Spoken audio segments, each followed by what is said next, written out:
এই জন্য তুই এরকম একটা মারাত্মক কাজ করতে যাচ্ছিলি? হ্যাঁ, এই কি হতো বলতো যদি আমরা দেরি করে আসতাম?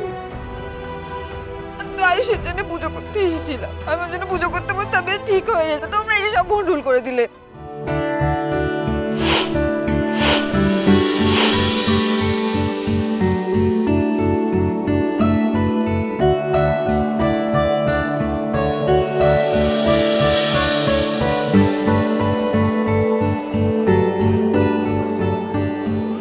তোমাদের আসতে এত দেরি হলো? দেরি কোথায়, 6টায় তো আরম্ভ, এখন তো 5:30 বাজে। হ্যাঁ রে, তুই একা? তুমি কি এক্সপেক্ট করছিলে মা? দীপ কোথায়? চল মা এসো।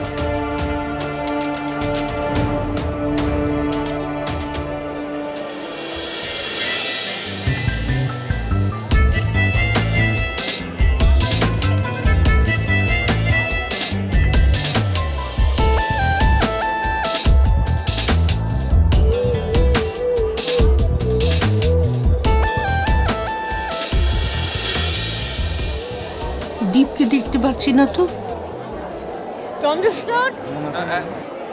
বলুন উমা। দীপ কোথায়? দীপকে তো দেখছি না। দীপ স্যার রাস্তায় আছেন, এই মিনিট 3-এর মতো চলে আসবে, আপনি ও নিয়ে চিন্তা করবেন না। তাছাড়া এদিকে সমস্ত ব্যবস্থা এখানে পাকা করে রাখা আছে, কোনো নেই।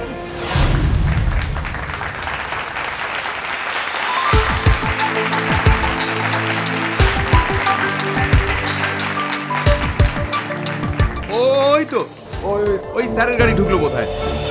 আপনারা অনুমতি করলে ভেতরে নিয়ে গিয়ে বসাই? না না, আমরা ঠিক আছি, তুমি যাও। আচ্ছা ঠিক আছে।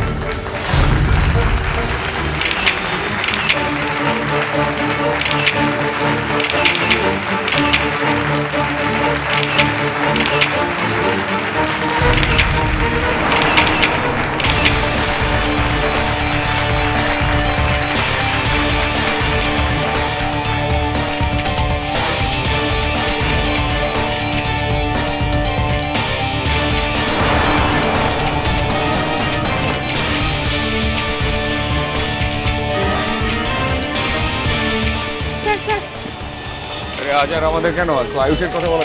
একটা প্রশ্ন স্যার, জাস্ট একটা, কি মনে হয় আপনার? আমি সবসময় পজিটিভ। আমার মনে হচ্ছে এই ছবিটা বাংলা ফিল্ম ওয়ার্ল্ডে একটা সাংঘাতিক সাড়া ফেলে দেবে। Thank you sir. Thank you sir. Thank you sir.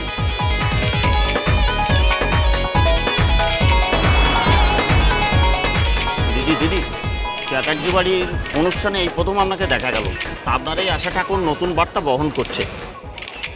এটা তো চ্যাটার্জি বাড়ির অনুষ্ঠান নয়, বাংলা ফিল্ম ইন্ডাস্ট্রিতে আরেকটা বাংলা ছবি যোগ হলো। হ্যাঁ, বলতে পারেন যে চ্যাটার্জি বাড়ির একজন প্রযোজক, একজন অভিনেতা আছে, তার মানে এই নয় যে ওটা চ্যাটার্জি বাড়ির প্রপার্টি। আমি একজন সিনিয়র অভিনেত্রী, একজন জুনিয়র অভিনেতার নতুন ছবি দেখার আমন্ত্রণে এখানে এসেছি, দ্যাটস অল। ম্যাডাম আপনি কিছু বলুন। আমার কিছু বলার নেই, থ্যাঙ্কস।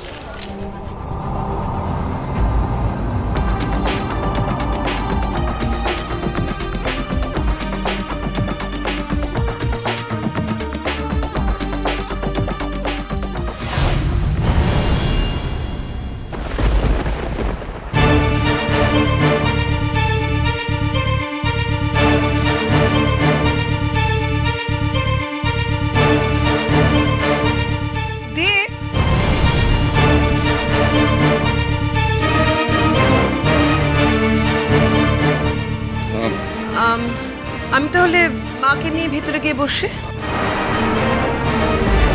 হ্যাঁ ঠিক, আপনি তাহলে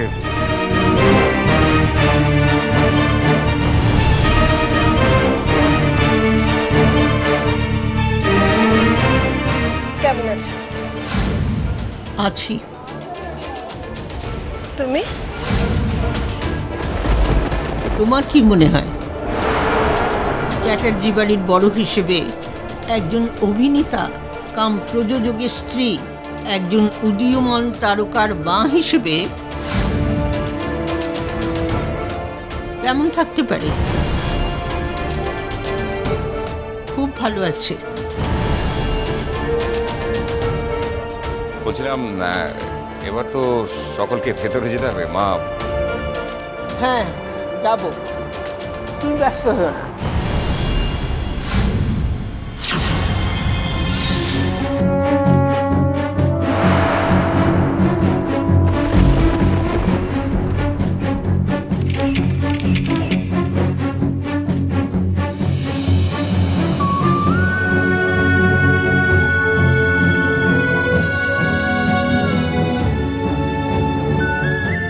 চলো আমরা বসি।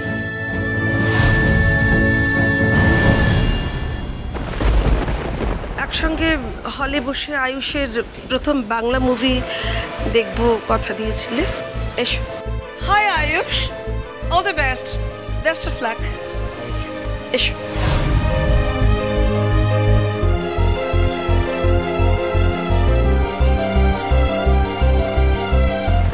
মা চলো ভেতরে চলো।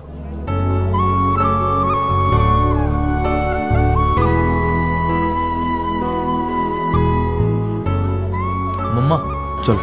মধুশ্রী কোথায়? ও ইন্টারভিউ দিচ্ছিল, ওই চলে এসেছে। Hi aunty. হ্যালো মাম্মা, কেমন আছো?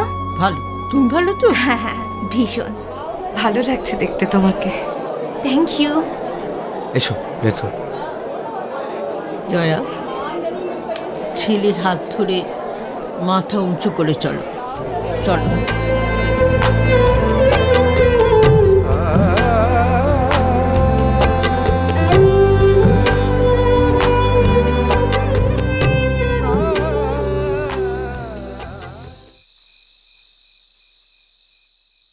আয়ুষ তোমার কে হয় শুনি?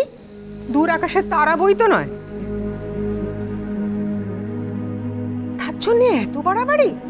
তার শরীর খারাপ শুনে তুমি নন্দলালার মন্দিরে পুজো দিতে চলে গেলে? আর গেলে তো গেলে, বাড়িতে বলে যেতে পারলে না? তো বললে তোমরা থোড়ি যেতে দিতে। সব সব দোষ এই হাদরামের। হ্যাঁ কি রে, কি কে বলেছে আমরা খুঁজে বার করতে? আমি তো একটু বাড়ি নিজেই চলে আসতাম, কেউ জানতেও পারতো না। তাও না বেশি বেশি তো বেশি বেশি প্রেমের মতো ঘুরে বেড়ায় পেছনে সবসময় আমার দেখাচ্ছি তো মজা আমি। চুপ একদম। অন্যায় করে আবার গলাবাজি করা হচ্ছে। হ্যাঁ খুব বকবো কিন্তু। চুপ। আরে তুই কখনো নিজের জন্য এর অর্ধেক ভেবেছিস যেটা তুই তোর ওই আয়ুষের জন্য ভাবিস? তাই না তাই? ওর বউ কোনোদিন ওর জন্য এতটা ভাববে কিনা সন্দেহ। মেমরানি আহা মুখ করছে দেখো। অন্যায় করে আবার গলাবাজি। পাড়া শুদ্ধ লোককে একেবারে ব্যতিব্যস্ত করে তুলেছে। অন্যায় করেছে কোথায় মাথা নিচু করে থাকবে তা না? কতক্ষণ ধরে তো বকছো, আর কত বকবে? আমার খিদে দিতে পায় না বুঝি? ও মা, পায় বুঝি খিদে? আমি তো ভাবলাম আয়ুষের শরীর খারাপ, তুতুলেরও খিদে টিদে কিচ্ছু পাবে না। তাছাড়া ওই ওরা সব সত্যি বলে নাকি? হ্যাঁ না, আর একটা অজুহাত খাড়া করছে। না বাবা, আমাদের সুবীর হ্যাঁ ওর ম্যানেজারের পিছনে এমন ভাবে লেগে আছে না, ওসব অজুহাত ফজুহাত আর চলবে বলে মনে হয় না। যা যা দাদা সাহেব।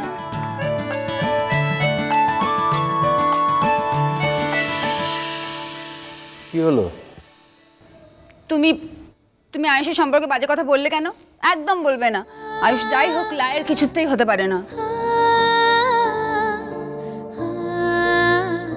দেখো বোকা মেয়ে, হিরো সম্পর্কে সব জানো না?